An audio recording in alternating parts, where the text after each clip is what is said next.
Hello hi नमस्कार श्रोते हो, मी आरजे कोमल तुमच्या सगळ्यांचं पुन्हा एकदा स्वागत करते. तुम्ही ऐकताय आचार्य 90 FM युअर ओन रेडिओ आणि आपला आजचा सेगमेंट सेलिब्रिटी गप्पा, सेलिब्रिटी टॉक. आणि या आजच्या आपल्या सेगमेंटमध्ये आज आपल्यासोबत देवदत्ते खरे जोडले गेलेले आहेत. आणि खरं तर आज आहे व्हॅलेंटाईन डे आणि व्हॅलेंटाईन स्पेशल आपण हा इंटरव्ह्यू ही मुलाखत इथे करणार आहोत.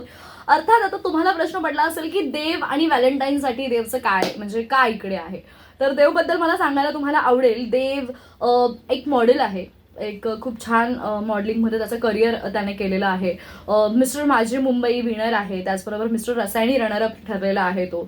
तसेच चित्रपट, राज्यस्तरीय नाटकांमध्ये, अल्बम सॉन्गमध्ये आणि बऱ्याच वेळेला काही म्युझिक अल्बममध्ये आणि सोनाली कुलकर्णी अशा दिग्गज अभिनेत्रीसोबत त्याने चित्रपटामध्ये सुद्धा काम केलेलं आहे. तर हा असा ॲक्टर, मॉडेल आणि सोबत अजून एक खासियत म्हणजे तो लेखकही आहे. खूप सुंदर प्रकारच्या कविता तो लिहित असतो, लेख लिहित असतो. मी कवी म्हणेन. खूप सुंदर कविता त्याच्या आहेत आणि अगदी एखाद्या मनाला असा भेदून जाणाऱ्या ह्या कविता त्याच्या आहेत. मग त्या प्रेमावरच्या असो किंवा प्रेमभंगावरच्या कविता असो किंवा अजून काही. तर अशा सगळ्या ह्या ज्या कविता आहेत त्याच्या खूप सुंदर सुंदर आहेत. आणि रिसेंटली मी आपल्या मुंबई लोकलमध्ये त्याची एक सुंदरशी कविता तुम्हाला ऐकवली होती आणि मी तुम्हाला सांगितलं होतं की व्हॅलेंटाईन वीकमध्ये हा स्पेशल इंटरव्ह्यू होणार आहे. तर आज आपण देवसोबत छान गप्पा पण मारणार आहोत आणि सोबत कवितांचा सुद्धा आस्वाद घेणार आहोत. तर देव, तुझं खूप खूप स्वागत आहे आचार्य 90 FM मध्ये. कसा आहेस तू? मी खूप छान आहे कोमल. आणि तू मला इथे इन्व्हाइट केल्याबद्दल मी खरंच आचार्य 90 FM चे खूप खूप आभार मानेल. आणि मला खूप बरं वाटतं इकडे आल्यावर. आणि सगळ्यात म्हणजे आता आपल्या प्रेक्षकांना प्रश्न पडला असेल की कोमल असं डिरेक्टली देव का म्हणते. तर आमचं एक स्टुडिओच्या पलीकडे पण नातं आहे आणि आम्ही खूप बऱ्याच वेळेला एकत्र काम केलेलं आहे. आणि देव आणि मी we are like a brother sister. So म्हणून मी त्याला हक्काने देवच असंच म्हणेन. आणि आज देवच्या ज्या सुंदर कविता आहेत ज्या त्याने लिहिलेल्या आहेत त्या कविता आज आपण इथे ऐकणार आहोत. तर देव, मला सगळ्यात पहिल्यांदा हे सांग की तू मॉडेलिंग करतोस किंवा तू बऱ्याच सगळ्या गोष्टी करत असतोस, पण ही लिखाणाची आवड तुला कशी लागली? खरं म्हणजे मला रसिकांना सांगायला आवडेल की मी ॲक्टर आहे, मॉडेल आहे आणि अल्बम सॉंग्स डायरेक्शन पण करतो. पण त्या अगोदर मी सुरुवातीला जो काही होतो तो एक रायटर होतो. कारण मी माझ्या जीवनामध्ये जी काही परिस्थिती बघितली त्यातून मी घडलेला एक माणूस आहे. त्यामुळे माझ्यामध्ये पाहायला गेलो तर ही जी लिखाणाची जी काही आहे गोष्ट ती जन्मजातच आहे. आणि मला एक गोष्ट माझ्या लेखणीमध्ये मी नेहमी ही गोष्ट ठेवतो की रिअल लाईफ कशी असते. म्हणजे एकंदरीत काय की देवला हे म्हणायचंय की देवचं जे लिखाण आहे किंवा देवच्या ज्या कविता आहेत त्या अगदी आपण सगळं म्हणजे सर्वसामान्य लोक जे आहेत, तरुण तरुणी आहेत किंवा जे कोणी लिसनर्स आहेत, श्रोते आहेत, तो प्रत्येक जण त्या कवितेला संबंधित करू शकतो स्वतःला. सो अशा प्रकारच्या त्याच्या या कविता आहेत. पण देव, मला विचारायचं आहे की व्हॅलेंटाईन वीक आहे. What about your Valentine? कोण आहे तुझी व्हॅलेंटाईन किंवा काय? म्हणजे जर अर्थात तुला जर सांगायची इच्छा असेल तर तू सांगू शकतोस. खरं तर मला सांगायला आवडेल की माणूस हा जीवनामध्ये त्याच्या मनासारखी व्यक्ती शोधत असतो. अशी आपल्या जीवनामध्ये खूप माणसं येतात, पण त्या माणसांमध्ये काही माणसं आपल्याला स्वप्न दाखवतात पण ती शेवटपर्यंत साथ देत नाही. मला असं वाटेल की व्हॅलेंटाईन खरी तीच असते जी शेवटच्या श्वासापर्यंत आपल्याला साथ देईल. क्या बात आहे, क्या बात आहे. अर्थात प्रेमभंग झालेला दिसतो इकडे कुठेतरी थोडासा. बट ठीक आहे देव, जसं तू म्हणालास व्हॅलेंटाईन म्हणजे अर्थात ती व्यक्ती जी सिच्युएशन कोणती असो, म्हणजे वाईट काळ असो, चांगला काळ असो, म्हणजे अपयश आलेलं असो, यश आलेलं असो, या प्रत्येक गोष्टींमध्ये ती व्यक्ती जर सोबत असेल तर ती किंवा तो तुमचा खरा व्हॅलेंटाईन आहे असं मलाही वाटतं. पण व्हॅलेंटाईन म्हटलं की हल्ली जे काही व्हॅलेंटाईन वीक सेलिब्रेट केला जातो, like chocolate day, teddy day किंवा बरेच सगळे डेज, तुझं त्याबद्दल काय मत आहे? मला असं वाटतं की खरं तर माणसाने जनरेशन प्रमाणे चालायला शिकलं पाहिजे. म्हणजे तुझं काय म्हणणं आहे की ह्या सगळ्या डेज आपण सेलिब्रेट केले पाहिजेत? मला असं वाटतं की वर्षाचे 365 दिवस आपण सेलिब्रेट केलं पाहिजे. किती गोड, किती गोड. म्हणजे खरंच खूप छान आहे की फक्त काही दिवस सेलिब्रेट न करता आपण प्रत्येक दिवस हा आनंदाचा आणि प्रेमाचा असा असला पाहिजे, रादर आपल्या पार्टनर सोबत तरी.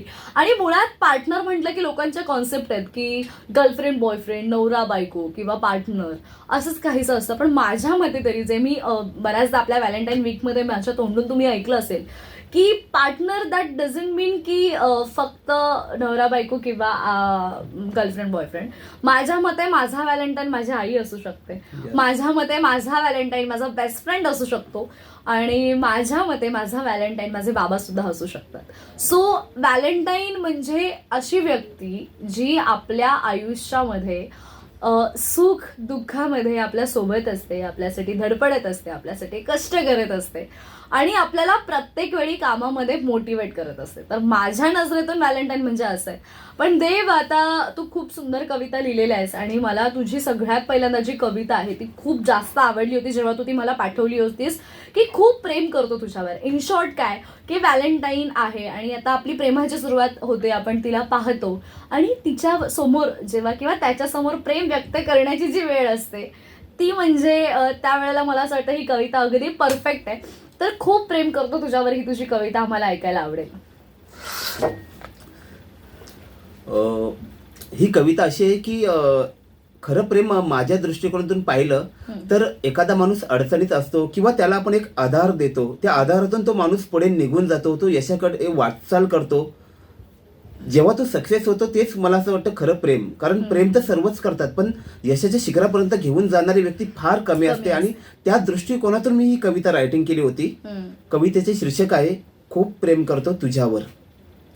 विस्कटलेल्या तुझ्या जीवनाला एक आधार द्यायचा आहे, विस्कटलेल्या तुझ्या जीवनाला एक आधार द्यायचा आहे, हरवलेल्या तुझ्या हृदयात प्रेमाचा रंग द्यायचा आहे.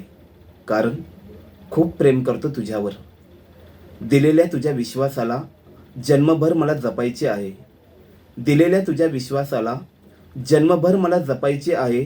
देवापाशी तुझ्या हसण्याला प्रार्थनेत मला मागायचे आहे. कारण खूप प्रेम करतो तुझ्यावर. रुसलेल्या तुझ्या मनाला गोडीने मला मनवायचे आहे, रुसलेल्या तुझ्या मनाला गोडीने मला मनवायचे आहे. आलेल्या तुझ्या आसवांना हातांनी मला पुसायचे आहे. कारण खूप प्रेम करतो तुझ्यावर. प्रत्येक तुझ्या आवडीला आवड मला बनवायची आहे, प्रत्येक तुझ्या आवडीला आवड मला बनवायची आहे. ओठातील तुझ्या शब्दांचा अर्थ मला व्हायचा आहे. कारण खूप प्रेम करतो तुझ्यावर. अथंग तुझ्या स्वप्नांना जिद्दीने मला सांभाळायचे आहे, अथंग तुझ्या स्वप्नांना जिद्दीने मला सांभाळायचे आहे. एक एक हट्ट तुझ्या कष्टाने पूर्ण मला करायचे आहे. कारण खूप प्रेम करतो तुझ्यावर. आणि मला असं शेवटच्या कडव्यात असं सांगायला आवडेल की आपण जेव्हा एखाद्या व्यक्तीवर प्रेम करतो, भले ती मुलगी किंवा पुरुष असेल किंवा कोणी असेल, पण आपण त्या एखादी मुलगी जर एखाद्या मुलावर प्रेम करत असेल तर ते मुलगी त्या मुलामध्ये तिच्या वडिलांसारखं प्रेम शोधत असते. आणि त्याचप्रमाणे मी माझ्या दृष्टिकोनातून बघितलं तर एखादा मुलगा एखाद्या मुलीमध्ये त्याची आई शोधत असते. त्याप्रमाणे आहे की आईसारखी काळजी क्षणाक्षणाला मला घ्यायची आहे, आईसारखी काळजी क्षणाक्षणाला मला घ्यायची आहे. राधाकृष्णाचा पवित्र प्रेम 7 जन्म मला करायचे आहे. कारण खूप प्रेम करतो तुझ्यावर, कारण खूप प्रेम करतो तुझ्यावर. वा, क्या बात आहे, क्या बात आहे. म्हणजे एखाद्या मुलीला अजून काय हवं असतं किंवा एखाद्या मुलाला अजून काय हवं असतं, आपल्या सुखदुःखामध्ये आपल्या वाईट काळामध्ये कायम त्याने आपल्या सोबत राहावं, त्याने आपल्या भावना समजून घ्याव्या. किंवा मी आयुष्यामध्ये जर दुःखी असेल किंवा मला जर कष्ट असेल तर त्या कष्टातून त्या त्रासातून त्याने मला बाहेर येण्यास मदत करावी. आणि असं जर कोणी पार्टनर असेल तर खरंच असा पार्टनर ज्यांच्याकडे आहे त्यांनी तो खरंच जपून ठेवा असं मला म्हणायचंय. आणि खरंच प्रत्येकाच्या आयुष्यामध्ये अशी एक ना एक तरी व्यक्ती असते जी ह्या सगळ्या गोष्टी आपल्यासोबत कळत नकळत आपल्यासाठी करत असते. आणि जसं तू देव शेवटी म्हणालास की मुलीला तिच्या समोरच्या पार्टनरकडून काय एक्सपेक्टेशन असतात की माझा बाबा माझे बाबा जर मला इतका जीव लावतात तर त्याने कुठेतरी तसाच जीव मला लावावा. किंवा एखाद्या मुलाला काय हवं असतं की माझी आई मला जशी सांभाळून घेते, माझी आई जशी माझ्या चुका पदरात घालते किंवा माझी आई जसं मला सपोर्ट करते तसाच कुठेतरी सपोर्ट त्या मुलीने सुद्धा करावा. तर एकंदरीत हे प्रेम असंच असतं. आणि ही इतकी सुंदर कविता देव, म्हणजे तुझे शब्द खूप सोपे आणि असं म्हणतात ना की अगदी भावणार आहेत. म्हणजे एखादा वाचक म्हणून किंवा एखादा श्रोता म्हणून जेव्हा मी अशी कविता ऐकते तेव्हा ते पटकन मला समजतायत आणि मुळात प्रत्येक इतक्या गोड पद्धतीने तू त्याची मांडणी केलेली आहेस, ती खरंच खूप छान वाटतं.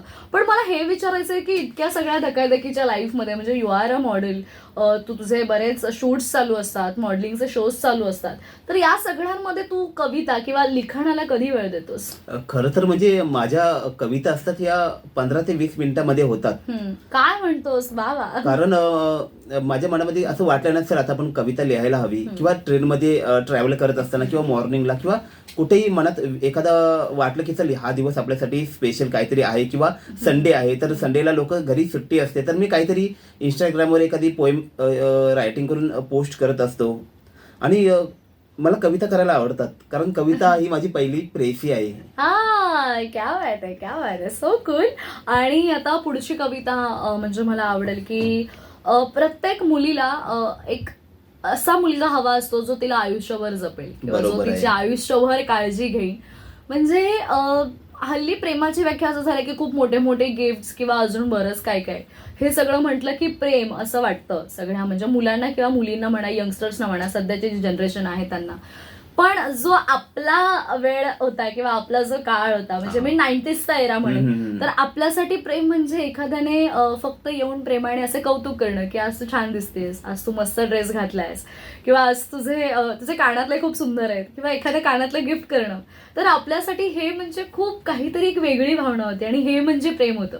किंवा आपल्या आई वडिलांच्या काळात जर बघायला गेलं तर आई वडिलांचं म्हणजे की अगदी आपल्या बाबांनी आपल्या आईला म्हटलं की अगं आज खूप छान जेवण झालंय, किंवा तुझ्या हाताला खरंच खूप गोड चव आहे, आणि असं थोडेसे 2-3 प्रेमाचे शब्द म्हणजे प्रेम होतं. बरोबर पण आहे. हल्ली प्रेमाची व्याख्या कुठेतरी बदलत चालले. पण एखाद्या मुलीला एक तिचा पार्टनर म्हणून असा असावा लागतो की तो तिला आयुष्यभर जपेल. आणि मला असं वाटतं तुझी पुढची कविता ही त्यालाच अनुसरून आहे, तर ती कविता काय आणि ती ऐकवावीस तू आमच्या श्रोतांना. माझी पुढची कविता आहे, तुला आयुष्यभर जपायला आवडेल. खरं म्हणजे मला असं वाटतंय ना की परमेश्वर प्रत्येकाच्या आयुष्यामध्ये अशी व्यक्ती पाठवत असतो जी आयुष्यभर जपणारी, पण कधी कधी समोरच्या माणसाला किंमत नसते. कारण कसं असतं की माणूस हा अशा म्हणजे गोष्टीमध्ये वाहत जातो ना की सध्याच्या जगामध्ये माणसाकडे ऑप्शन खूप आहेत. पूर्वीच्या काळीमध्ये कसं माणसाचं एक लिमिट पर्यंत असायचं, जसं की माणसं गावामध्ये राहायची किंवा आपल्या तालुक्या ठिकाणी पर्यंत जायची. पण आता सध्याच्या जनरेशन प्रमाणे माणसाकडे मोबाईल आल्यामुळे माणसाकडे फेसबुक, इंस्टाग्राम किंवा एखाद्या माणसाशी आपल्याला पटकन कनेक्ट होता येतो. त्यामुळे माणसाकडे पर्याय खूप झालेत. पण त्या पर्यायामध्ये एखादा व्यक्ती अशी असते की तुमच्यावर खूप लॉयल, जेन्युइन असते, जे तुमच्यावर खूप प्रेम करत असते, पण तुम्ही ती व्यक्ती हातातून अशी निसटून घालवताना की तुम्हाला माहित नसतं की ही खरंच माझ्यावर प्रेम करते, किती प्रेम करते.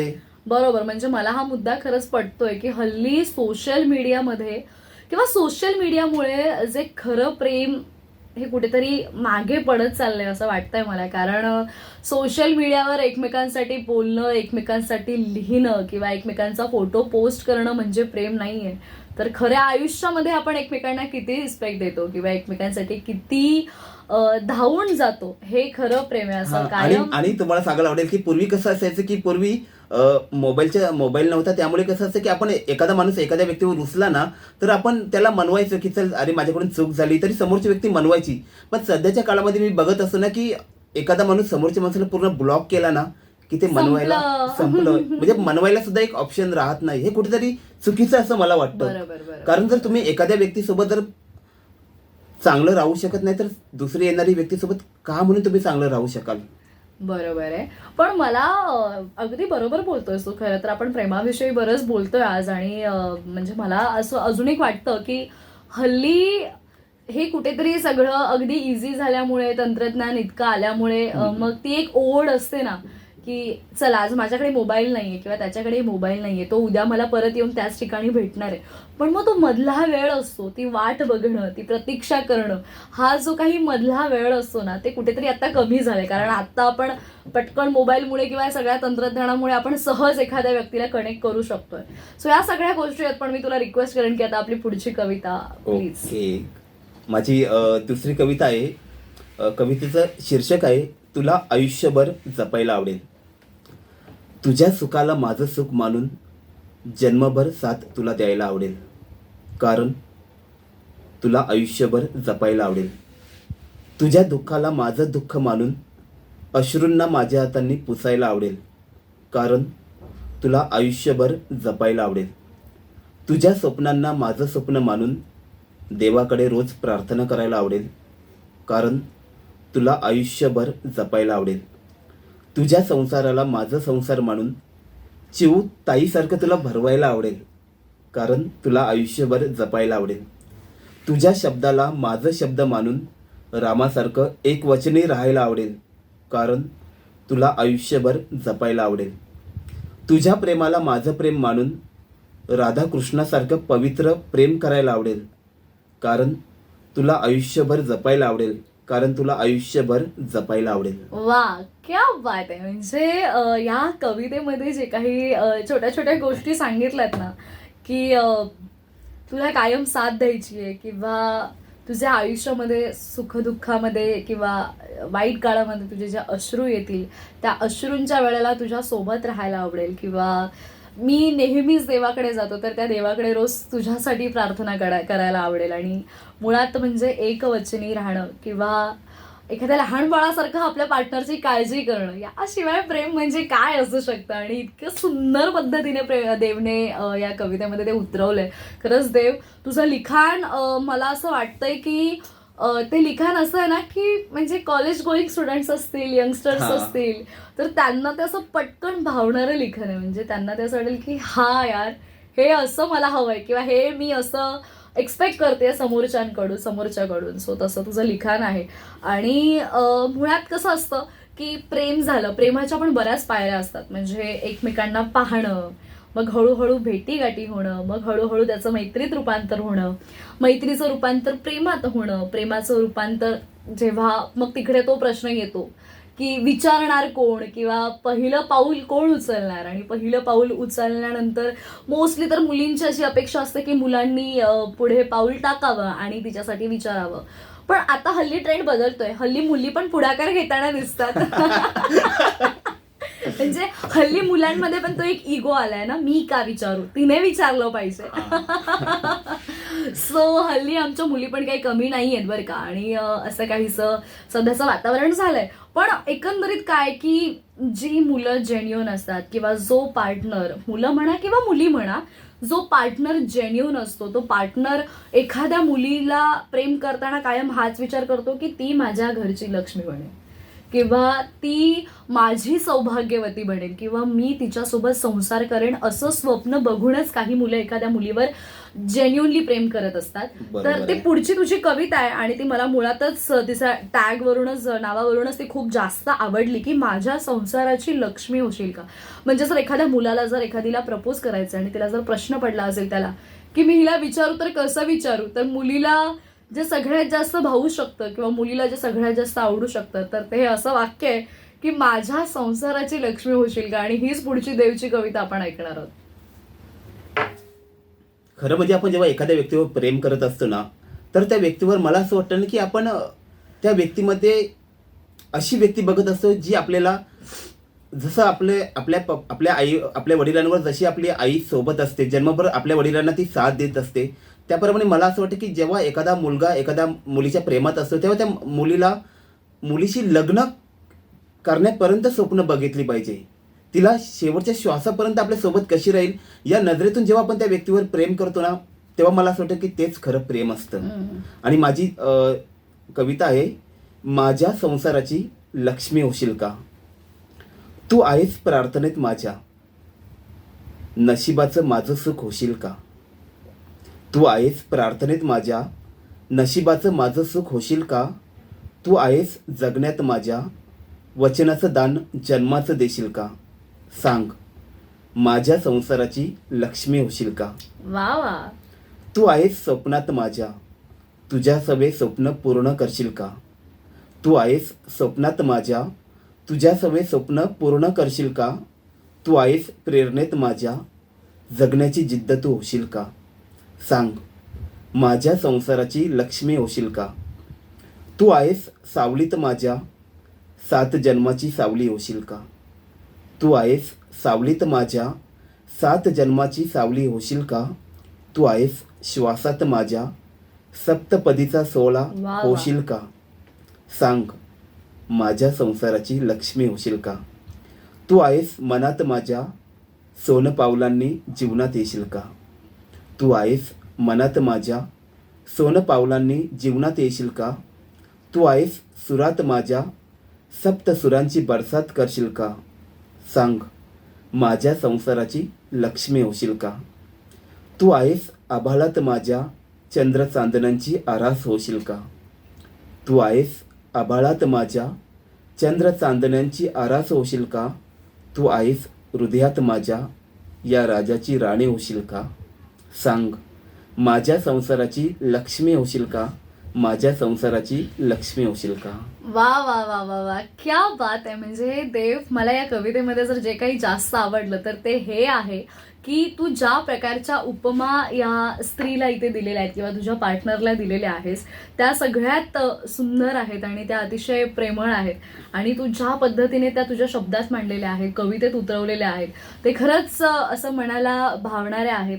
आणि खूप छान वाटतंय तुझ्या या सगळ्या कविता ऐकून. मुळात प्रत्येक कवितेच्या मागे खूप मोठा अर्थ दडलेला आहे. आणि फक्त प्रेम करून ते कुठेतरी काही दिवसांपुरतं किंवा काही वेळेपुरतं मर्यादित न ठेवता त्याचं रूपांतर जेव्हा विवाहामध्ये होतं किंवा संसारामध्ये होतं तेव्हा ते प्रेम खऱ्या अर्थाने यशस्वी होतं असं मला तरी कायम वाटत आलंय. किंवा तुझ्या या कवितेतूनही तेच जाणवलंय की प्रेम केलंय तर ते तेवढ्याच काळापुरतं किंवा फक्त काही डेज पुरतं मर्यादित न राहता ते अशा पद्धतीने पुढे गेलं पाहिजे. 7 जन्म 7 वचन ते निभावता आलं पाहिजे. तर हे अशा प्रकारचं प्रेम हे तुम्ही आम्ही सगळ्यांनीच करायला हवं असं मलाही वाटतं. आणि हल्ली मग आपण कुठेतरी बघतो प्रेमभंग, मग कुठेतरी सगळ्या गोष्टी होत राहतात. बऱ्याचदा हल्ली इगो आड येतो प्रत्येकाच्या, मुलाच्या म्हणा मुलीच्या म्हणा, मग त्यामुळे कुठेतरी प्रेमभंग होतो. पण ह्या सगळ्या गोष्टी बाजूला ठेवून एकमेकांच्या करिअरला सपोर्ट करणं, एकमेकांना साथ देणं, हे सगळं जर आपण केलं तर खऱ्या अर्थाने आपण प्रेमात यशस्वी झालो असं मला वाटतं. आणि जेव्हा असं सगळं करणारी व्यक्ती आपल्या आयुष्यात असते तेव्हा आपण फक्त एकच म्हणतो की नशीब लागतं अशी व्यक्ती भेटायला. सो देवच्या ज्या काही कविता आहेत किंवा जो काही एक फ्लो आहे तो आपण सगळा असाच फ्लो बघत आलो की प्रेमाची पहिली पायरी म्हणजे प्रेमाची सुरुवात, नंतर प्रपोज करणं किंवा तिला मागणी घालणं, लग्नाचा संसार करणं. आणि लग्न झाल्यानंतर सुद्धा इतके प्रॉब्लेम्स आपल्या आयुष्यात येतात, कधी कधी अप्स अँड डाऊन्स येतात. तर अशा वेळेत सुद्धा एकमेकांची साथ कायम स्वरूपी देणं, हात हातात घट्ट धरून असं म्हणतात ना पाय रोवून उभं राहणं एकमेकांसाठी. आणि जेव्हा आपण हे एकमेकांसाठी करतो, पार्टनरसाठी आपल्या करतो, मग तेव्हा नक्कीच आपण असं म्हणू शकतो की नशीब लागतं असं कोणीतरी भेटायला. आणि देवची पुढची हीच कविता आहे, मी त्याला रिक्वेस्ट करेन की तू ही कविता घ्यावीस. नशीब लागतं. खरं तर मी सांगेल की मी जेव्हा एखादी कविता लिहित असतो ना, तर त्यामध्ये माझं असं उद्दिष्ट असतं की मी कविता लिहिली ती एखादा सामान्य माणूसही असेल ना, कोणीही त्यालाही relate करू शकेल. समजली पाहिजे. आणि मी माझ्या कवितेमध्ये मी नेहमी साधे शब्द मांडत असतो, कारण सर्वांनाच असे कठीण शब्द समजत नसतात. बरोबर बरोबर. असं लागतं. आणि माझी दुसरी पुढची कविता आहे की नशीब लागतं तुझ्यासारखं भेटायला. नशीब लागतं तुझ्यासारखं भेटायला, आपलं नातं नसताना देखील तुझ्यावर जीवापाड प्रेम करायला. नशीब लागतं तुझ्यासारखं भेटायला, तू दूर असूनही मनात तुझीच गोड आठवण काढायला. बाबा. नशीब लागतं तुझ्यासारखं भेटायला, माझी स्वप्न पूर्ण करताना तुझीही वेड्यागत पूर्ण करायला. नशीब लागतं तुझ्यासारखं भेटायला, तुझी खूप काळजी घेताना दररोज देवाकडे तुलाच मागायला. नशीब लागतं तुझ्यासारखं भेटायला, चांदण्यात तुझीच आठवण काढायला, तुझ्याच आठवणीत रमायला. नशीब लागतं तुझ्यासारखं भेटायला, या मतलबी जगात फक्त आणि फक्त समजूतदार माझी राधा म्हणायला. वा वा वा वा वा वा, क्या बात आहे. आणि खूप सुंदर अशी कविता आहे देव तुझी. आणि सगळ्याच कविता तुझ्या अगदी मनाला भावणाऱ्या आहेत. पण मला असं वाटतंय की आपण आज व्हॅलेंटाईन डे स्पेशल हा कवितांचा सेगमेंट इथे करतोय. बऱ्याच तुझ्या कविता आम्ही इथे ऐकल्या आणि खूप मजा आली. पण एक यंगस्टर म्हणून किंवा अजून तूही त्या बेड्यांमध्ये अडकलेला नाहीयेस, तर तुला काय वाटतं, सगळ्यांना काही व्हॅलेंटाईनचा मेसेज द्यायचा असेल तर तू काय देशील? मला असं सांगायला आवडेल की प्रेमासारखी ताकद जगामध्ये कुठेही नाही. आ. जर तुम्ही एखाद्या व्यक्तीवर प्रेम करत असाल ना, तर ते प्रेम तुम्हाला खूप उंचीवर घेऊन जातं, यशापर्यंत घेऊन जातं. पण ते तसं प्रेम तुमचं निर्मल पाहिजे, मनापासून पाहिजे. समोरची माणसाची मला तुम्हाला सांगायला आवडेल की जेव्हा आपण एखाद्या व्यक्तीवर प्रेम करतो ना, तर त्या समोरची व्यक्तीची आपण कदर करायला शिका. जसं आपण आपल्या आईवर जीवापाड प्रेम करतो, तसंच समोरच्या व्यक्तीवर तुम्ही तेवढाच प्रेम करा. समोरच्या व्यक्तीची काळजी घ्या, तिची स्वप्न पूर्ण करा. नक्कीच. आणि मला एक म्हणजे आपण शेवट करतोय आणि देवने अर्थात जो मेसेज दिलाय तो खूप सुंदर आहे. आणि देव तुझी एक कविता आहे जी मला खूप आवडते आणि ती कविता मी घेऊन मी आजच्या आपल्या सेगमेंटचा शेवट करेन. खरं तर मी बऱ्याचदा एक कविता देवची आपली ऐकली होती. मी आपल्या मुंबई लोकल या सेगमेंटमध्ये तुम्ही ती ऐकली आहे. आणि अजून एक कविता आहे जी मला प्रचंड आवडते आणि ती कविता मी घेतेय देव तुझ्या परमिशनने. अरे चालेल यार, बहीण आहेस तू माझी. सो इतकी सुंदर कविता आहे. नाही म्हणजे कसं असतं, प्रत्येकासोबत असा एक पार्टनर असतो आणि मग नंतर ते नातं इतकं सुंदर असतं आणि आपली फक्त देवाकडे एकच प्रार्थना असते किंवा त्या पार्टनरकडे एकच प्रार्थना असते की हे नातं त्याने आयुष्यभर जपावं. आणि तीच कविता आहे. मी त्याच कवितेने आपल्या आजच्या सेगमेंटचा एंड करते, कारण आपण आता मुलाखतीच्या उत्तरार्धाकडे आलोय. मुलाखत म्हणणार नाही, खरं तर या गप्पा होत्या, कवितांची मैफिल होती. आणि पुढच्या काही सेगमेंट्समध्ये पण आपण देवला बोलवू आणि त्याच्या उर्वरित काही कविता आहेत त्या नक्की घेऊ. पण आता शेवट करते आणि देव तुझी ही कविता आहे. आपलं नातं जन्मभर जपशील का. रोज देवाकडे हात जोडून एक प्रार्थना करतो. त्या प्रार्थनेत मी देवाला तुझं सुख सारखं मागत असतो. त्या सुखाचं आपलं नातं जन्मभर जपशील का. त्या सुखाचं आपलं नातं जन्मभर जपशील का. रोज देवाकडे डोळे मिटून एक स्वप्न मागत असतो. रोज देवाकडे डोळे मिटून एक स्वप्न मागत असतो. त्या स्वप्नात मी देवाला तुझं स्वप्न पूर्ण होऊ दे हेच मी बोलत असतो. त्या स्वप्नांचं आपलं नातं जन्मभर जपशील का. रोज देवाकडे फुलं वाहून एक जन्म मागत असतो. त्या जन्मात मी देवाला तुझं प्रेम मी व्हावं असं बोलत असतो. त्या प्रेमाचं आपलं नातं जन्मभर जपशील का. रोज देवाकडे वेड्यावाणी पाहुनी एक अश्रू वाहत असतो. त्या अश्रूत मी देवाला तुझं हसणं सारखं असावं असं सांगत असतो. त्या हसण्याचं आपलं नातं जन्मभर जपशील का. रोज देवाकडे मन अपूर्ण एक काळजी करत असतो. त्या काळजीत मी देवाला तुझं नाव माझ्या सवे जोडावं असं भांडत असतो. त्या नावाचं आपलं नातं जन्मभर जपशील का. त्या नावाचं आपलं नातं जन्मभर जपशील का. म्हणजे खरंच देव तुझ्या प्रत्येक कवितेमध्ये इतका अर्थ दडलाय. आणि मुळात जो मुलगा एखाद्यावर जेन्युइन प्रेम करतो त्याच्याकडूनच ह्या अशा प्रकारच्या कविता होऊ शकतात असं मला वाटतंय. त्यामुळे टचवूड मी प्रार्थना करेन, मे बी आपण सगळ्याच गोष्टी इथे ऑन एअर नाही बोलू शकत, बट मी प्रार्थना करेन की तुझा जो कोणी व्हॅलेंटाईन आहे, की तुझी जी कोणी व्हॅलेंटाईन आहे ती लवकरच तुला मिळावी. आणि जिच्यासाठी हा अट्टहास तू केलायस कविता लिहिण्याचा, ह्या सगळ्या कविता तिने लाईव्हली तुझ्याकडून ऐकाव्यात. So she is the luckiest girl ever जिच्यासाठी या कविता असतील. तर खरंच खूप छान वाटलं आज तू इथे आलास आणि तुझ्या कविता आम्हाला ऐकायला मिळाल्या. मला पण खूप बरं वाटलं की खूप दिवसांनी अशी कवितांची मैफिल रंगली एकदम. आणि श्रोते हो, आज व्हॅलेंटाईन डे आहे, तर देवकडून आणि माझ्याकडून पुन्हा एकदा व्हॅलेंटाईन डेच्या खूप खूप शुभेच्छा. Happy Valentine day. आणि येस, व्हॅलेंटाईन कोणी असू शकतो. मी माझ्या आईबाबांना हा व्हॅलेंटाईन समर्पित करते, मी माझ्या बेस्ट फ्रेंडला हा व्हॅलेंटाईन समर्पित करते. त्यामुळे हा व्हॅलेंटाईन आणि पुढे येणारे सगळेच व्हॅलेंटाईन तुमच्या आयुष्यात भरपूर प्रेम घेऊन येऊत अशीच प्रार्थना करते. आणि देवसोबत आता मी इथेच तुमची रजा घेते. तुम्ही मात्र कुठेही जाऊ नका, ऐकत रहा आचार्य 90 FM युअर ओन रेडिओ. धन्यवाद.